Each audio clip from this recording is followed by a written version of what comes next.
Hey guys, this is Kevin Karen with Precision Powerlifting Systems. I'm gonna have Jay Birdie fuck up the start of the squat here really quick so that we can go over this. So this is something that I harp on Jess a lot and some of the other lifters of PPS is how you start determines how you finish a lift. And one of the biggest issues that I see in the squat is how we unrack that bar.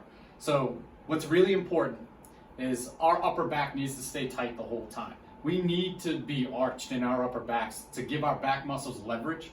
Our head is up so that our upper back has more stiffness and greater leverage to support the bigger loads and stuff. The reason for this is the upper back, it's responsible for bar path and speed coming up in the squat. So because that weight sits there, it's really important. So if I'm squatting and if my upper back's round and I come down, you can see where that bar is going to be, right? It's going to be well in front of my feet. But if I arch back into it, you can see how it puts the bar over my center of gravity, right over the middle of my foot. So it's really important that we have that arch at the back. It also brings the hips closer to the bar. What we want the bar to be on top of our rear delts. So there's a nice little shelf on top of our rear delts. You'll see a lot of people that will start with the bar lower on their back. And the idea is you're giving your back muscles greater leverage and you're bringing the bar closer to your hips, so it should be easier to lift. The problem is you have to be able to control the center of gravity of the barbell as well as yourself, right? So the athlete barbell system requires those two center of gravities to be lined up the whole time. This is why you hear people say they want the barbell over the middle of the foot the whole time, okay? The problem is if we start in a rounded position, so if we're round, you'll see that the elbows will be back a little bit. So if I'm extended and the more my elbows come back, you can see how my upper back's going around. If we start round, we're going to be even more round at the bottom because there's about 60 to 80 degrees of spinal flexion in the bottom of a squat. So if the bottom part of my spine is flexing, so is the top. So if I'm already starting a little bit round, it's just going to get worse as we get into those deeper positions in the squat. And once you're down there, it's going to be too difficult to actually fix that.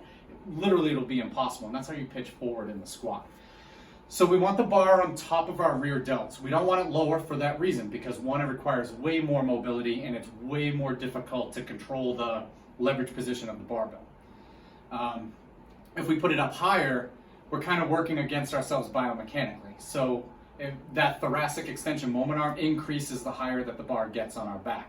So being on top of our rear delts gives us the best position to control the barbell while manipulating leverages to the best of our abilities. So that's where everybody puts the bar, top of the rear delts. Okay, so that's what Jess is going to do. So I'm going to have Jess, we literally just did this video and we filmed it in slow motion. So we had to do it again. She got better at it, but I'm going to have her fuck it up the first time and just unrack the bar, and then I'm going to show you what I'm talking about here. So this is basically how she's unracked the bar her entire life.